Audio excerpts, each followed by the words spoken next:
Okay, I'm not sure. We're on an old computer. I think I totally foobarred. Well, I know I totally foobarred Mark McKinnon's audio on the last episode. I'm thinking it might sound a little clearer than it did last time.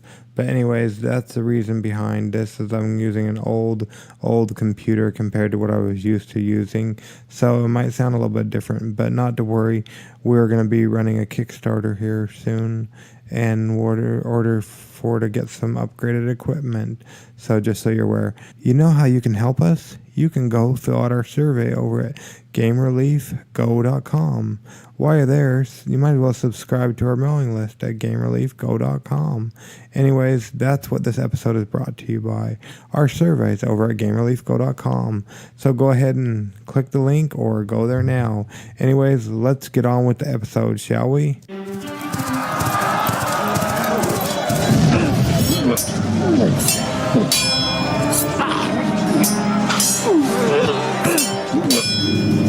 Getting Geeky with Gamer Leaf, the podcast in which one man strives to level up his geekhood and helping you do the same one battle at a time. Now, let's get geeky with Gamer Leaf.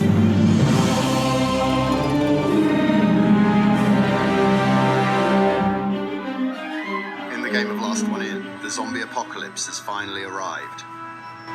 The objective of this fast-paced card game is to rescue 50 civilians or flood your opponent's town with 100 zombies. Civilization hangs by a thread, but among the survivors, navigators comb the ruins for habitable buildings, and small pockets of humanity are kept safe by vigilant defenders.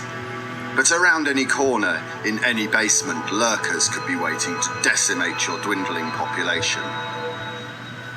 The dead are out there, so don't forget, last one in locks the door.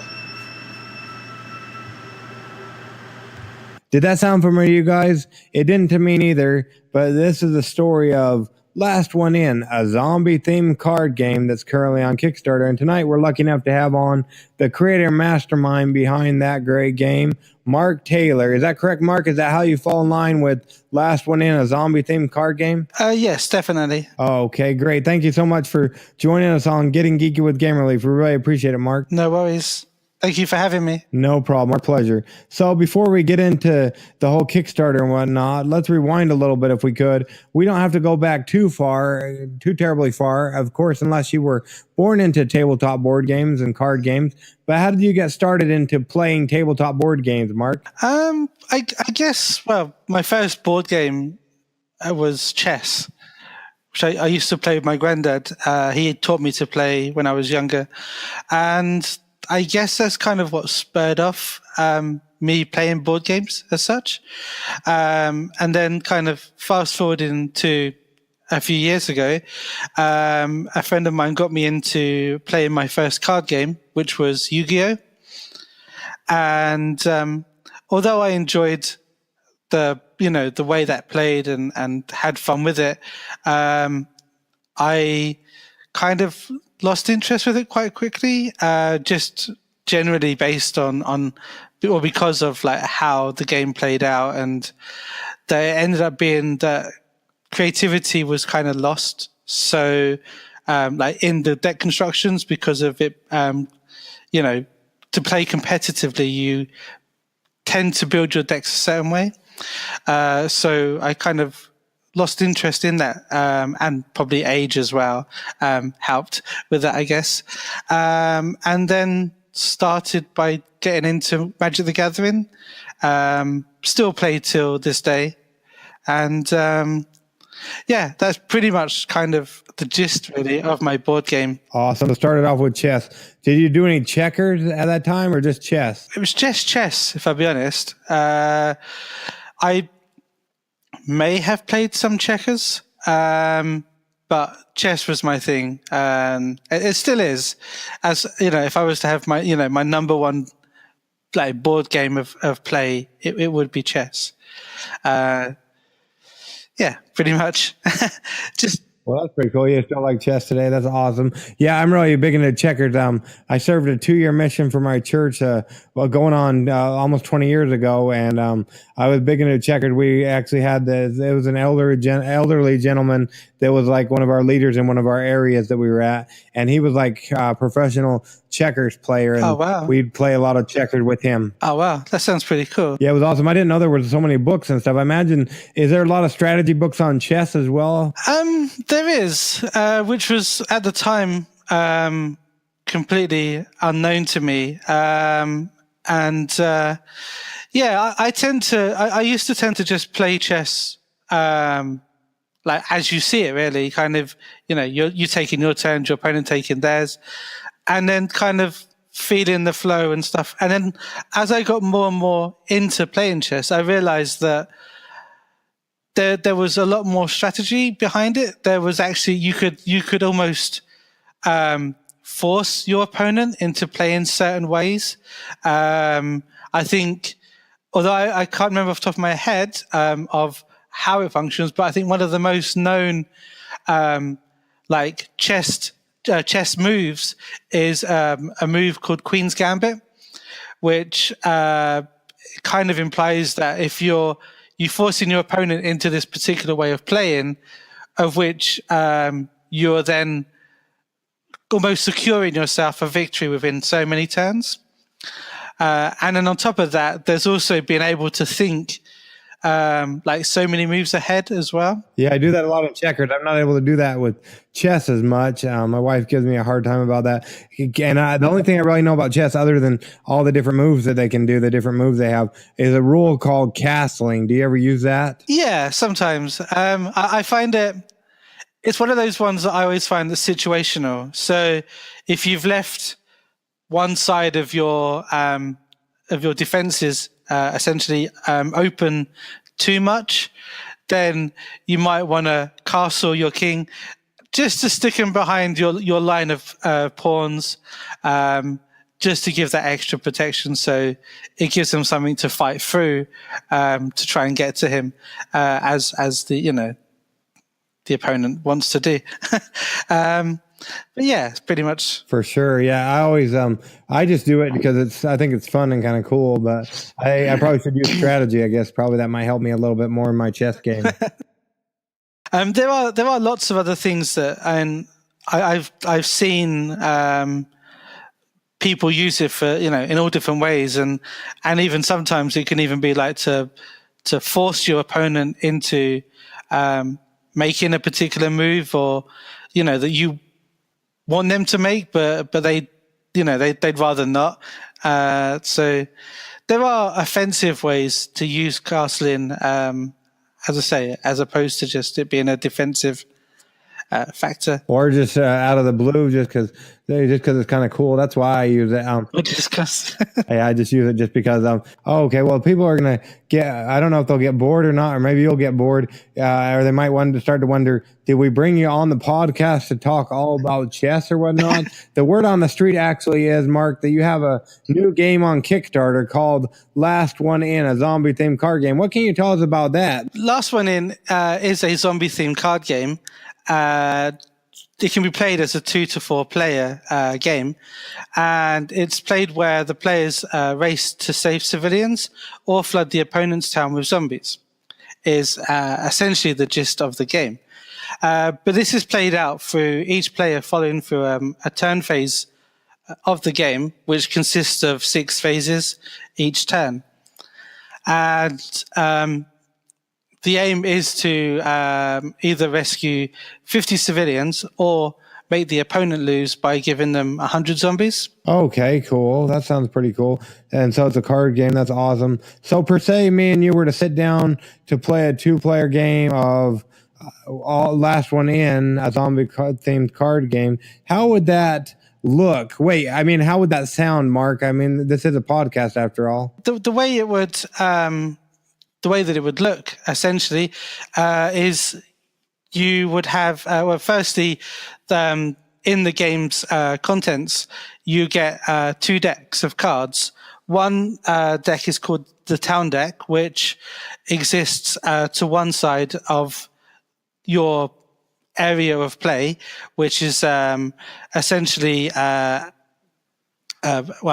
would be a playmat if you had a playmat, or purchase one of the playmats, or if you did not. So the game comes with a playmat, or you can add a playmat on? The game will come with a paper playmat inside the box. However, on the Kickstarter at the moment, you can, as an option, you can choose to purchase a hard plastic top playmat. Okay, so is that a neoprene mat or something else? Yeah, it's actually something else. It's actually called a hard top playmat. So the top part is actually kind of plastic. It's like a plastic layer across the top.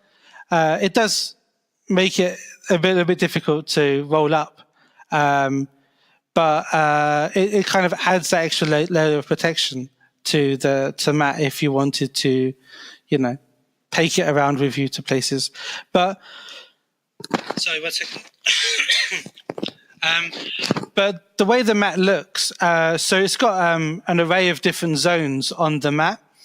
Right down the middle, you have, in order from left to right, you have the building zone. You've then got 5 spaces for 5 face-up cards. You then have a zone for the town deck. And then you have what's called the dead zone. And each area serves a different purpose within the game. And then on either side of the mat, you then have a zone that's called the safe zone, a zone that's called the open building zone. Then on the right-hand side, you've then got your zombie horde zone.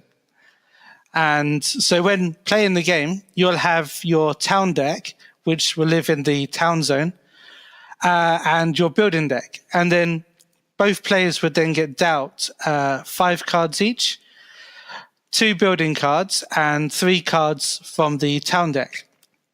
And then 5 cards get placed face up in the town square,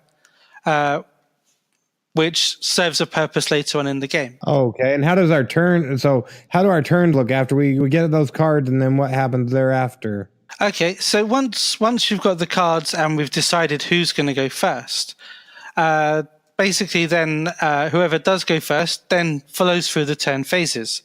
As I mentioned before, there's 6 phases within a turn phase.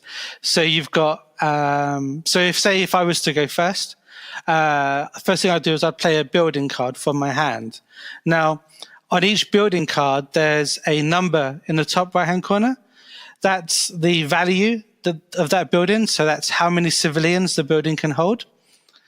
And then I would then typically choose out of the 2 buildings which is the best choice.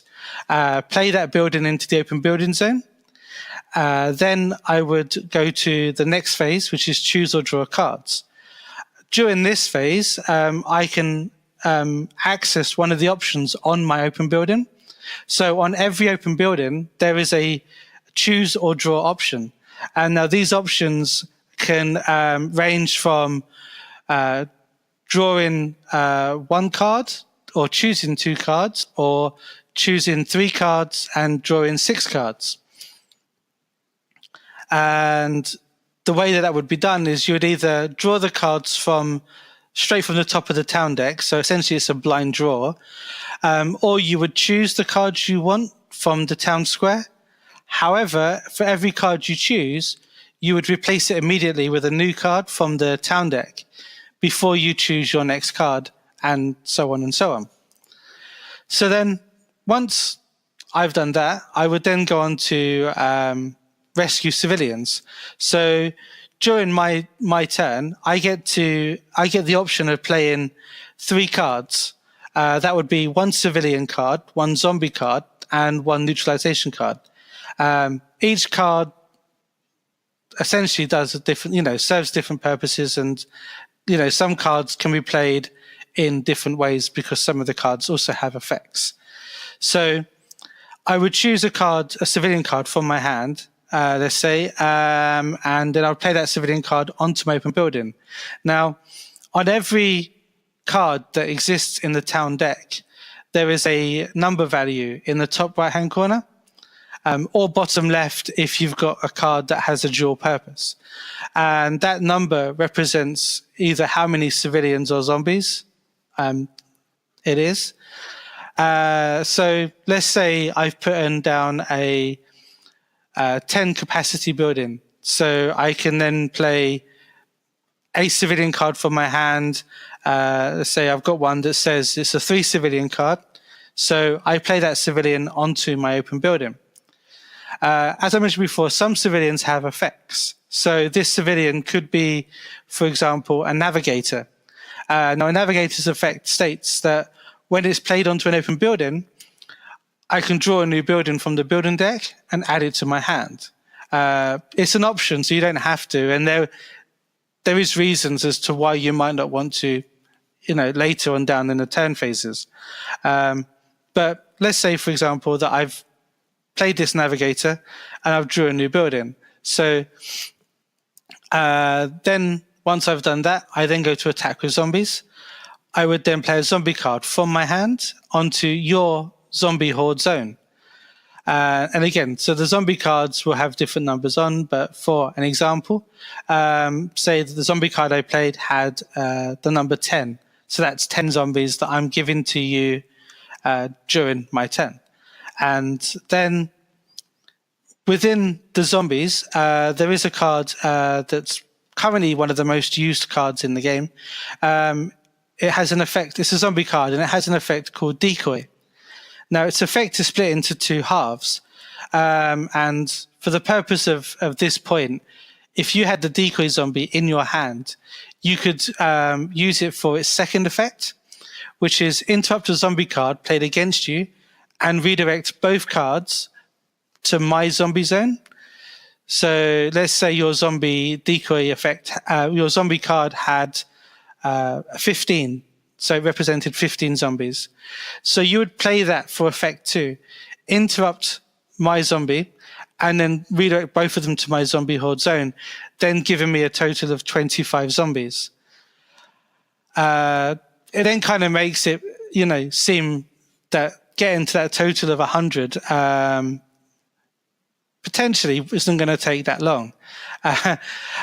So then that would be my zombie attacking phase. I then get to play a neutralization card. Now, a neutralization card is one of these dual cards. They can be used in a few different ways. For the purpose of this phase, it can be used in either as a defender or as a lurker. So typically, because I'm gone first, I wouldn't be able to play a neutralization card. However, during this turn, you've redirected those zombies back at me. So if I have a neutralization card in my hand, I would then have the option to play it if I felt the need to do so. So the way they work is, as I say, the defender half, you use it to attack up to the number of zombies in your zombie horde zone, essentially reducing your zombie horde total so you don't lose to that 100 zombies. Or you use the lurker half to reduce the number of civilians in your opponent's open building. Again, essentially hindering your opponent's ability to rescue the total of civilians they need to win. So if I played that card, if I understand right, it would make so the zombies I had in my hand would attack you. The zombies in my area would go to your area, or it would get rid of your civilians. Is that right? With regards to the neutralization card. So if one is used, this is where the dead zone comes into play. So when a neutralization card is used, the card itself and then the card or cards it targets then go to the dead zone. So say I've now got 25 zombies, and I've got a neutralization card that says I can attack up to 15 zombies. So I can take a 15 zombie card from my zombie horde zone, and then the neutralization card, and then they would both go to the dead zone. So I've neutralized 15 of my current 25 zombies. Okay, so you're removing zombies out of your area, Yes, correct. and then and then you can also use it to or on the opposite hand, you can take civilians out of your opponent's civilian area. Yes, correctly. But they can only target civilian cards that are in open buildings. So, and this is where kind of the race to try and to fill your building as quickly as you can comes into the gameplay, because the moment your civilians become the moment your building becomes full of civilians up to its total number, it then goes to the safe zone. And once a building is in the safe zone, any civilians in that building cannot be touched. Okay, that's an interesting mechanic. Awesome. So so you win the game by either having 100 humans or in your place, or 50 zombies in theirs. No, so it's the reverse. So it's to win, you would either have 100 zombies and 50 civilians. Okay. As I mentioned before, as a quick note, really, that there is other formats of play where you can play 2 to 4 players, and so one of the other options you have is as a 1v1 style game, you can change the totals. So the totals would be you're trying to rescue 35 civilians, or make the opponent lose by giving them 70 zombies.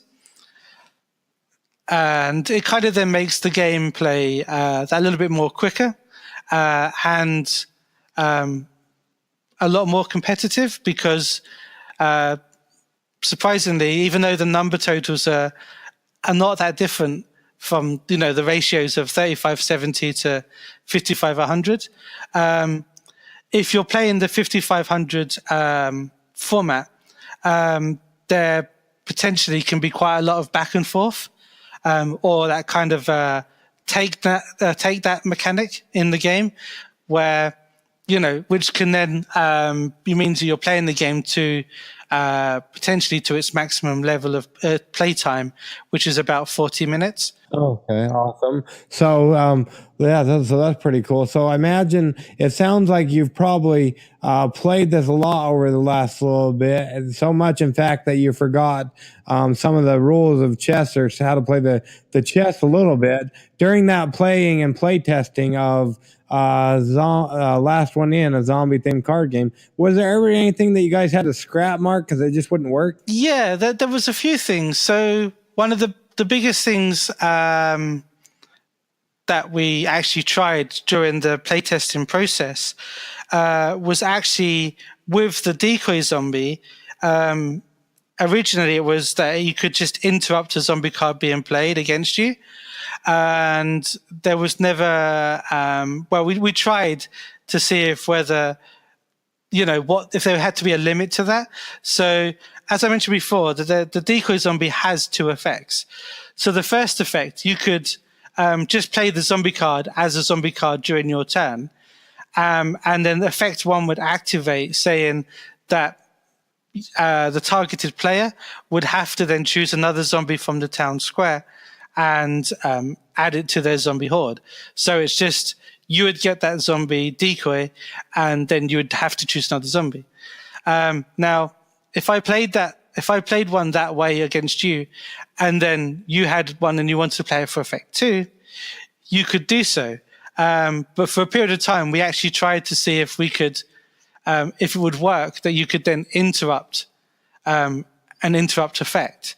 And we found that it kind of off-balanced it slightly, and essentially made it the first zombie card kind of didn't really serve a purpose as an aggressive play. So yes, that was kind of one of the major things we scrapped with regards, ideas as such. To be honest, apart from that, it's not really much else. I'd have to say that that we changed. It was almost a case of once we'd gone through the initial process of creating the game, and I say we as myself and my partner, and a lot of the stuff quite nicely and comfortably just fell into place. So I think the hardest part for myself was getting the numbers correct. So as I mentioned before, on every card there's a different number, and on every building, more specifically, the choose and draw options. Originally, that was the case of the lower the building value, the greater the choose or draw option, and the higher the building value, the less the option was, and that didn't work out so much. So it kind of made it a little bit unfair as well. So then I randomized all the number choices to make it more flexible, to make it more balanced. Well, that's good. Yeah. So how did you know when it was ready to go to Kickstarter? I guess essentially because of all of the playtesting that we've done, really. Having been going through like the playtesting process, demoing the game at various events and shops and whatnot during last year and beginning of this year as well, it just kind of felt that once we had reached a certain point, there was a load of people we had interested in the game. And we just kind of felt that the next logical phase was to try and get the game created, try and get the game funded, and so then we then tried to last year put it onto Kickstarter, and basically let it run its course and to see what happened and to see to try and just get that basis of experience. We then took that this year, and because the Kickstarter, this is this is the second time the last one has been on Kickstarter. So what all did you change? Did you make any changes to the Kickstarter or anything for the second run at it? The second run round, yeah. So we did actually add some new cards into the game. We gave a bit more variety on some of the cards that were available, and mainly the card effects as opposed to cards in general. And then we looked at the pricing, or relooked at the pricing of like our asking pledge, our asking total, and like the individual pledges, and then also introduced the King of the Dead, which is a special edition for Last One In, essentially, as like another incentive on the Kickstarter campaign. Okay, awesome. Yeah, that's pretty cool. So you sound like you might be a little biased, Mark. So per se, somebody doesn't want to necessarily take your word for it. Is there anybody else who might have reviewed it that they could look and see what somebody else thinks of it, Mark? Yeah, certainly. So something we did this year was actually we sent some review copies out of Last One In to some reviewers and asked if they would be happy to do a review for us, and we did get several reviews back. On our Kickstarter page, there are links to some of these reviews. So just as an example, we had a review done by Dice Tower during their crowd surfing series. The review itself was actually it kind of starts about 6 minutes and say 10 seconds in, and it's done by a gentleman called Robert, who works for Dice Tower. We've also had one done by Unfiltered Gamer, and again that he focused more on the 2-player version of Last One In, but again was quite quite to the point about the game, and gives quite a clear rundown of how the game is played. We had a nice comprehensive review done by a new company called Unlucky Frog Gaming. That's say new. They're recently only recently been doing game reviews, and we were actually their first video review that they did for a game. So we were quite fortunate for that. Okay, I know they do podcasts as well. I know they're one of the few podcasts over there in Scotland. So they did their first video review for last one in a zombie themed card game. Yes. That's correct. Well, that's pretty cool. Kind of help out the new guy as well. Get them so they were able to review your game. That's awesome. Yeah, and so those 3 reviews are video reviews as well, and then we have had a few like blog reviews done by some people. And again, there are links to them on our Kickstarter page. If someone wanted to read through them to get their opinion on what they thought of Last One In. Okay, cool. And you guys were at the UK Game Expo, and somebody from there maybe reviewed it as well. Yeah, so we wasn't actually prepared, or expecting it at all, really. But I got a notification this afternoon by a chap. His name or our website is called matimusprimed.com. He's based in the UK. Yeah, that makes sense. UK, yeah. So there you go. Yeah. He was following us on social media, and he is a fan of zombies, and so he attended UK Games Expo, came along and had a demo of Last One In. Really enjoyed it. And then, as I say, this afternoon, he posted a review of the 5 reasons why he backed Last One In on Kickstarter. And yeah, it's, really appreciative of, I'm really grateful for what he done and for what he wrote. And for what all the other reviewers, and for what all the other reviewers had wrote as well. It's probably been the nicest experience for me as a new games designer, is just getting the opinions from other people. It's for the best part of my journey on creating Last One In with my artist and my partner. A lot of the stuff has always been face to face.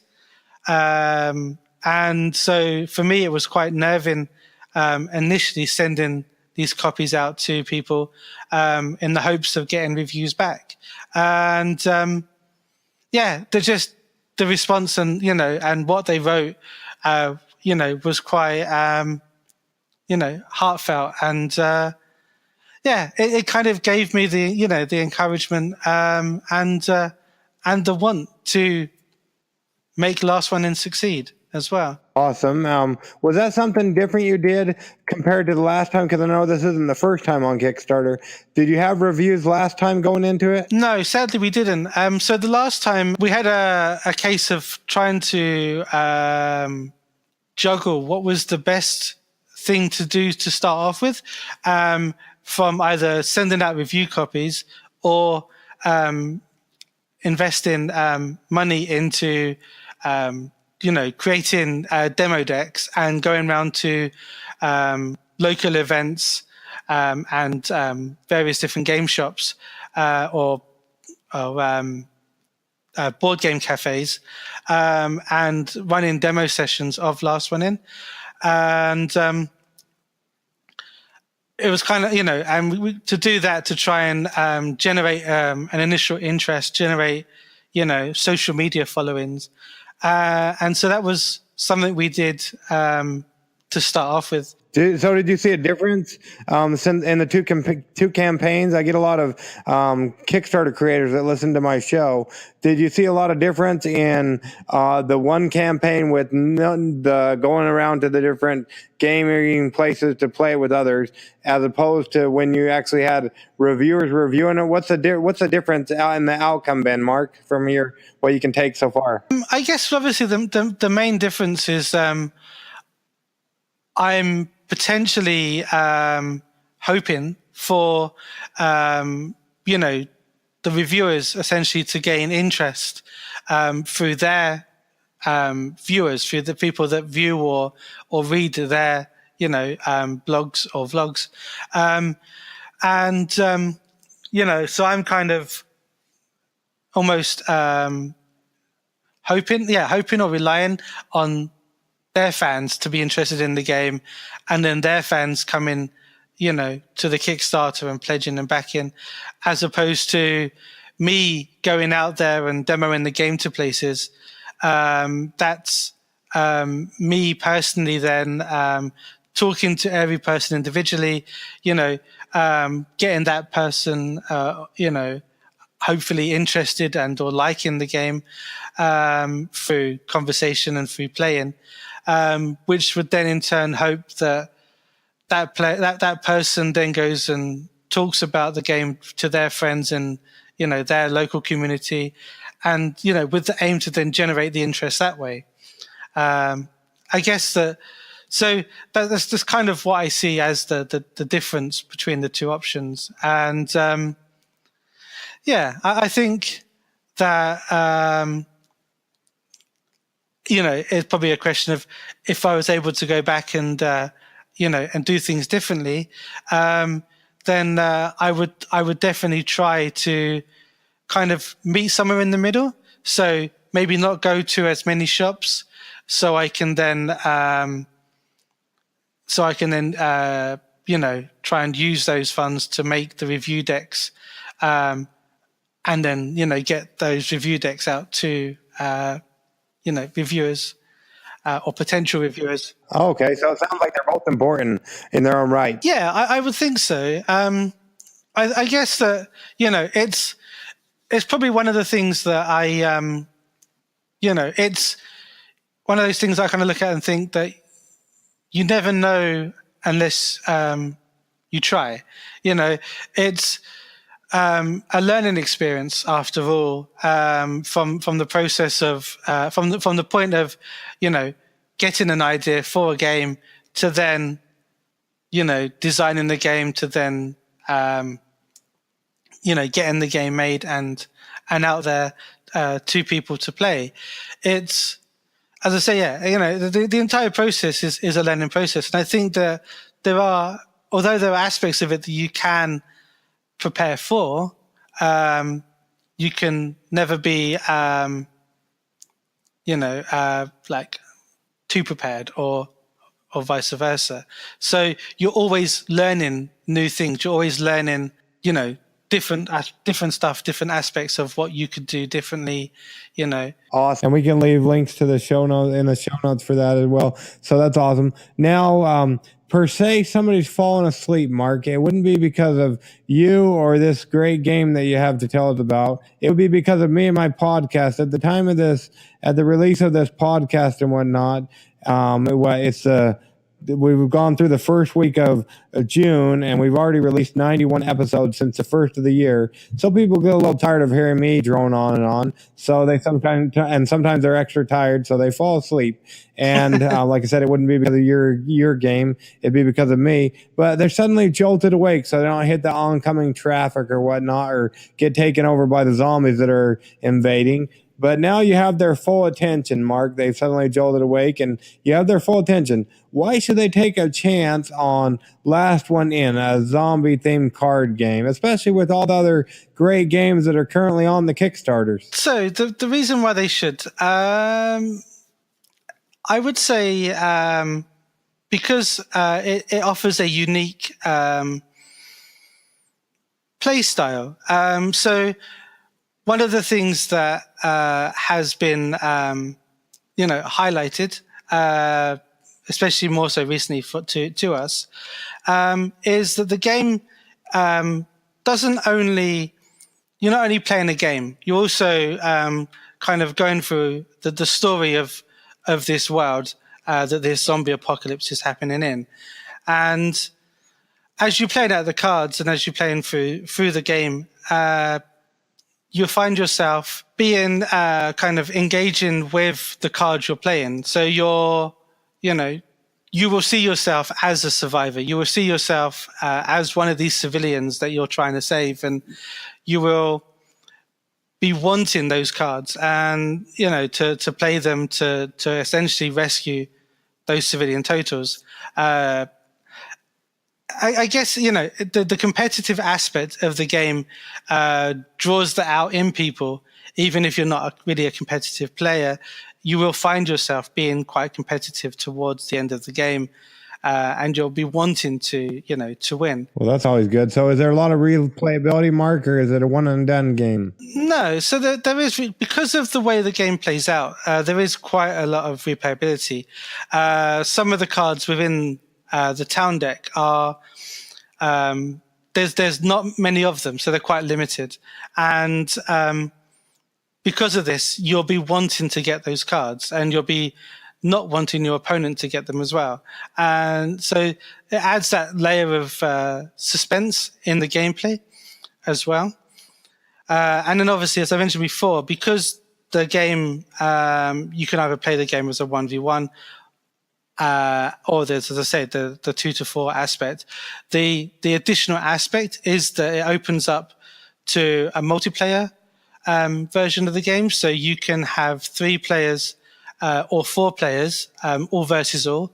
So they're all, fighting against each other to try and rescue these civilians. Or you can play as a 2 versus 2 team game where you're both, trying to fill the same building. You're both trying to fend off this ever-coming zombie horde. Oh, okay. Yeah, that sounds pretty cool. So you can do all versus all or whatnot, or be in teams. I know my son, Barbarian Leaf, he's always asking if he can be on somebody's team, just in case he might end up losing. He's pretty good at gaming, but he just always wants to ask me if he can be on my team, just in the off chance. And so we'll go ahead and make sure we leave links in the show notes, Mark, so everybody can at least come over to look at the page and see the Kickstarter page, or watch the video and see what kind of fun game it looks like. Because it looks really cool. So our next section on our podcast is, Mark, I don't know if you've got a chance to listen either way, that's okay. But the next portion is actually called Adventures in Application Acquisition, where we talk about an app, be it for your cell phone, your tablet, your computer, or even a video game. And it doesn't even necessarily have to be related to tabletop board games or zombie apocalypses or anything like that. Just an app you use a lot of. Is there an app you use a lot of we can talk about for a moment, Mark? The app that I do use more than any other is actually YouTube. So when I'm traveling and whatnot, I will, watch YouTube vids and stuff on my phone. And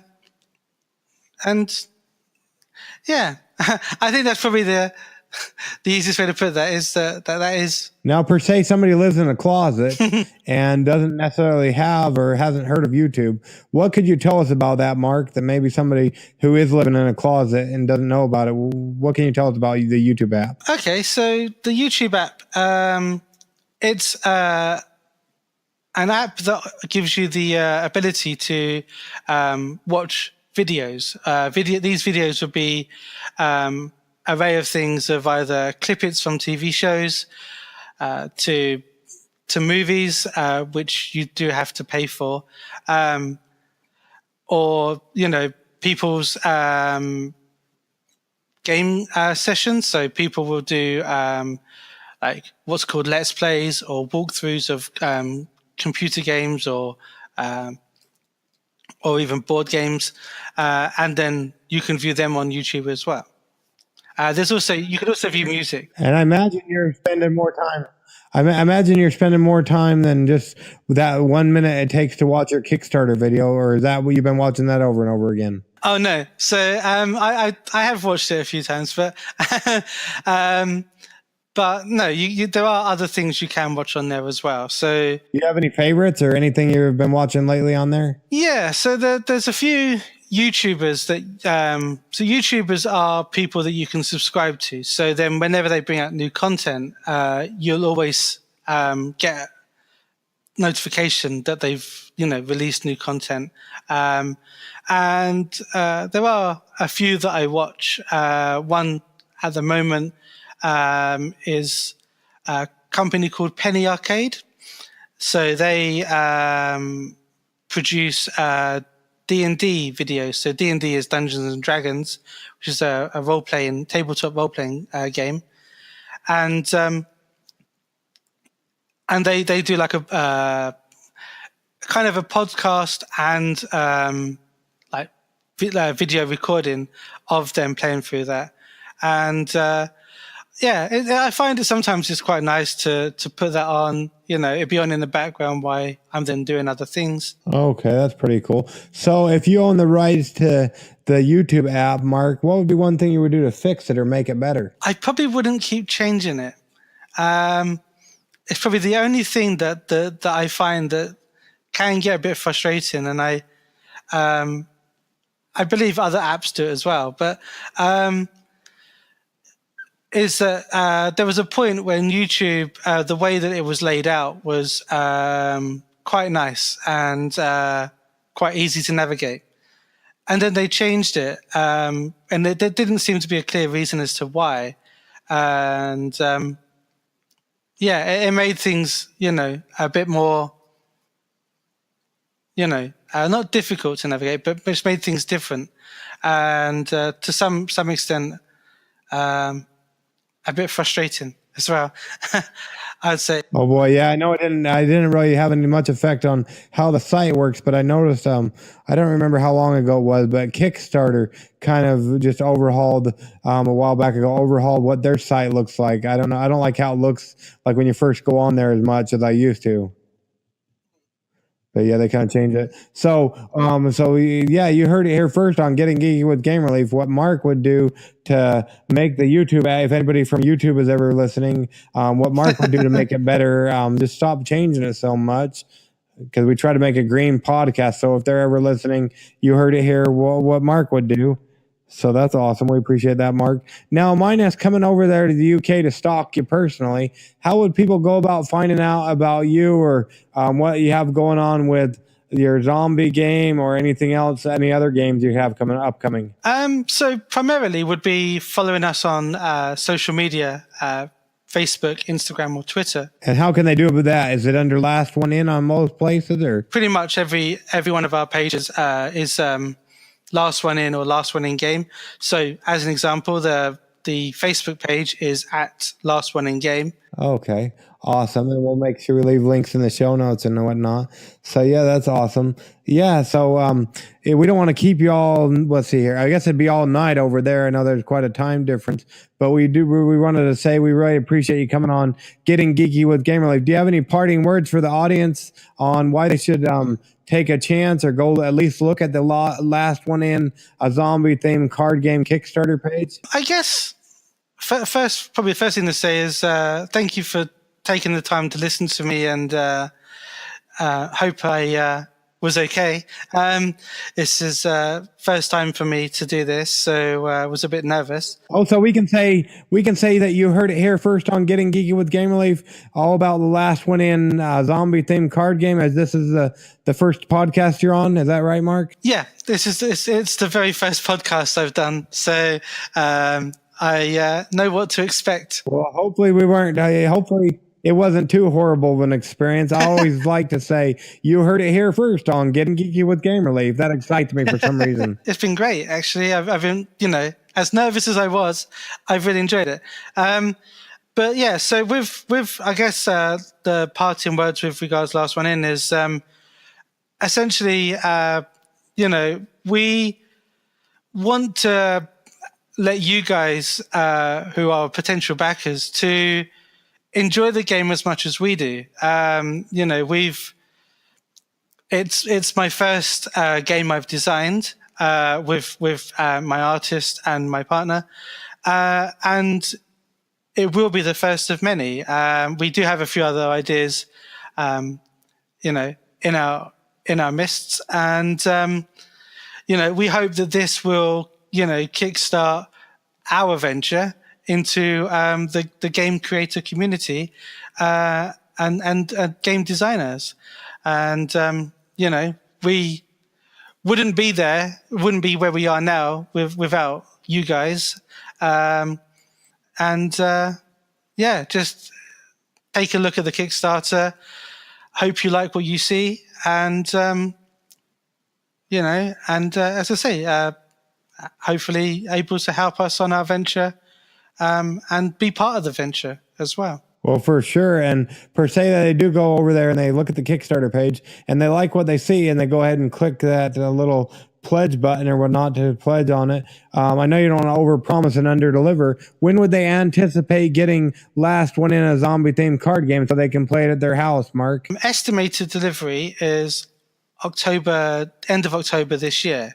Now, I'm sure that a lot of backers or Kickstarter veterans would know that sometimes with production there are some unforeseen errors or situations that might occur. If that is the case, then we will be updating you guys, through the process, and keeping you included and keeping you up to date really with what's happening. But our aim is for release of end of October. So it kind of then feels right because obviously it's also then Halloween as well. Yeah, I was going to ask about that. So hopefully they'll be able to play it for Halloween. That'd be awesome. Yes, definitely. Now, seeing this is your first podcast, might there be any dirt that you can fill us in on? You said you have a couple other ideas brewing. So after Last One In goes ahead and funds and gets delivered, what are we working on? I guess one of the things I could say is quite related to Last One In, and it will be based on, I'll depend on its success, is that the way that Last One In functions as a card game, on the face value of it, it would appear to be like a deck building style card game. However, it would be more of appropriate to use the term modular card game or modular game, because we'll be looking at producing add-on packs, hopefully, or expansion packs, of which you can swap in and out cards within the decks. And that's for Last One In? That's directly, for Last One In, as something that we aim to do, down the line, again, upon Last One In's initial success. Hopefully, if the Kickstarter or when the Kickstarter succeeds.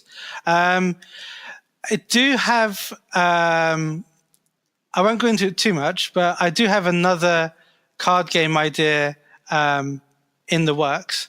It was actually a game that I started working on before I started Last One In. Is it zombie-based, or what can you tell us about that one? It's not zombie-based. As I say, it's something that I'd have to keep quite secretive at the moment because it's still very much in the development stage. If all goes to plan, it will be good. It would be a very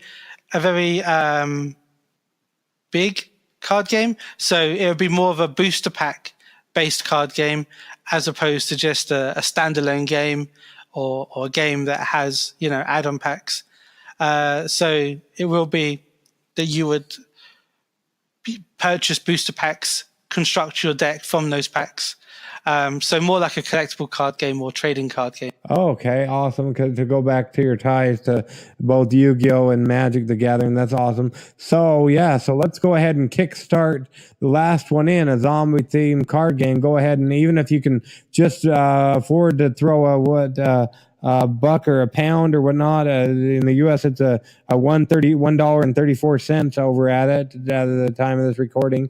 If you can just do that can go a long way because everybody who sees that you backed it will be led to look at the page and whatnot. Let's see what we can do to help Mark get Last One In, a zombie-themed card game, funded so you can have a fun zombie game to play at Halloween. Awesome. So we don't want to keep you all night, but we really appreciate you coming on, getting geeky with Game Relief with us tonight, Mark. No, as I said before, thank you for having me, and it's been fun. No problem, for sure. It's time for Kickstarter Corner.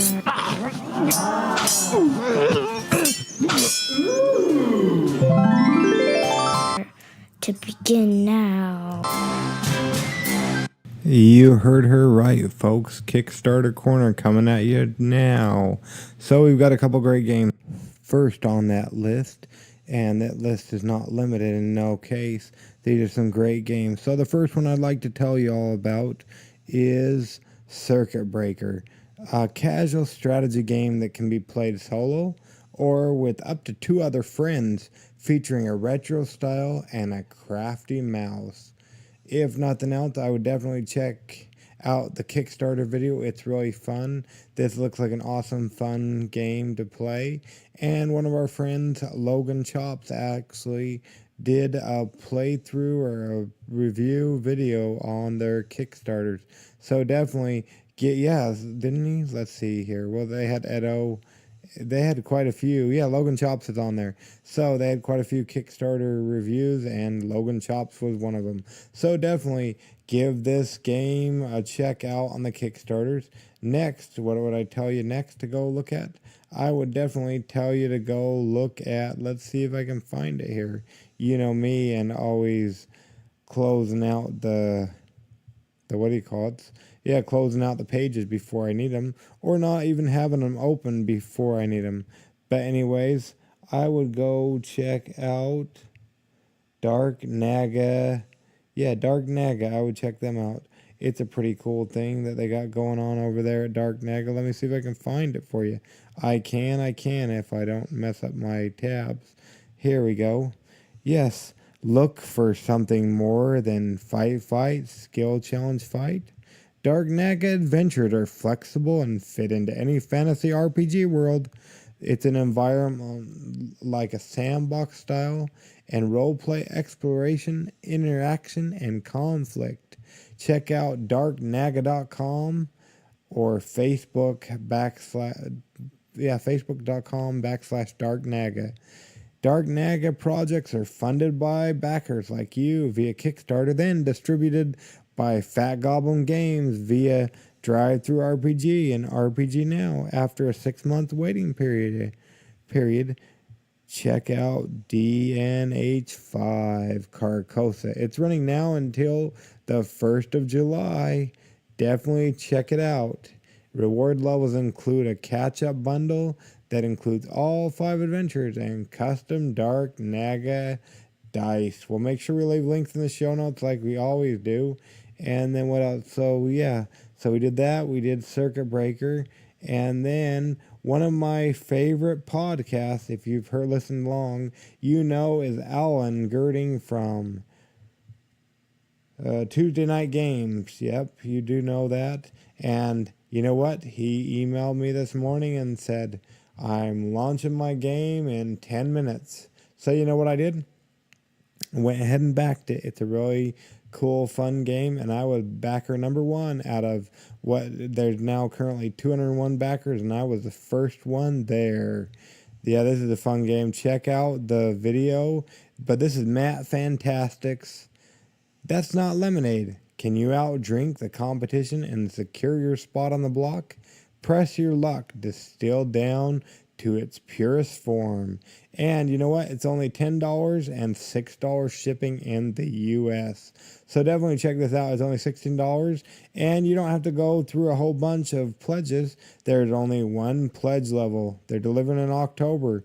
Definitely check out this game. I'd watch the video if nothing else in it. It's a really fun game. It's going through the 12th of July. Definitely check out That's Not Lemonade by Matt Fantastic and published by Alan Girding and Sean McCoy from Tuesday Night Games. So those are a couple of the games that we have on there. And now this one just barely launched, Monday, so a couple days ago. And they funded within like 4 hours or so. It's a pretty fun game from what it looks like. City Council, the Deluxe Edition. Build a city with your fellow councilmen, fight crime, cut down on pollution. Well, population, you don't want to cut down on that. Anyways, so yeah, you cut down on pollution and unemployment. A negotiation game for 1 to 5 politicians. This one looks really fun and awesome. It just, like I said, it just barely launched. It's got cooperative gameplay as well as competitive gameplay, also solitaire gameplay. And it's got a disaster deck. Yeah, so this one looks really fun. Check it out on the Kickstarters. Just like always, we'll leave links in the show notes for everything. This is the Deluxe edition after all, and it's a very short campaign, so if you want to get in on this, I suggest you hurry over to Kickstarter because they only go through the 21st of June. This is from Golden Egg Games, and they have a couple other campaigns coming up that are going to be just as short and sweet, so watch out for them. Next, we've got ArenaBots. ArenaBots is a strategic game of arena type. For 2 to 4 players, you play a young pilot of bots in the universe of Eden. They're doing pretty good, and they have about the same amount of time. They end on the 21st of June as well. It's a strategic game of arena type for 2 to 4 players. Yep, you fight each other and move your bots back and forth and whatnot. It looks really fun. Definitely give it a try over at Kickstarter. Just check it out. Next is, well, we already talked about this one. Last one in zombie theme card. If you slept through the whole episode, I suggest you rewind your device right now and go back and listen so you can find all about it. Next, we've got Yard of the Month, Smash Gnomes. The gnome smashing, garden sabotaging game of wits, flowers, and fun for the whole family. Did I mention gnome smashing? This one, Princess Leaf gave it 5,000 leaves a while back ago when we talked to Engage Family Gamers over at their podcast. And last episode we had recorded, she gave it 50 million leaves, so you never know with Princess Leaf. Either way, she says it's her new favorite game, so definitely check that out. And then, last but not least, we've got Monster Card Boulevard. It's a 2 to 4 player strategic card game featuring 90 silly, seductive, and scary monster cards. Easy to learn, hard to master, or monster as we like to say. Definitely check this one out. I would use discretion at 13 and younger. It's PG-13, parental guidance advised. But it looks really fun and the cards are funny. Can't wait to play it. I just got to clean up a little bit so we can. And then we'll be playing it. So anyways, it's our least favorite time, your least favorite time. Time to go ahead and get on with our lives. If you could do us a huge favor, we would appreciate it if you could jump over to our website at GamerLeafGo.com. That's kind of like Pokemon Go, but GamerLeaf Go, and then .com. Jump over there and fill out our survey. Tell us what you had for dinner. And there's some other questions, but that's the most ringing question, wouldn't you say? Anyways, it's our least favorite time, your least favorite time. Time for us to get on with our lives and you to get on with yours. So in the meantime, let's go ahead and get geeky, stay geeky, and bring others in the geek fold. And we'll catch you all on the, you guessed it, flip side. GamerLeaf out.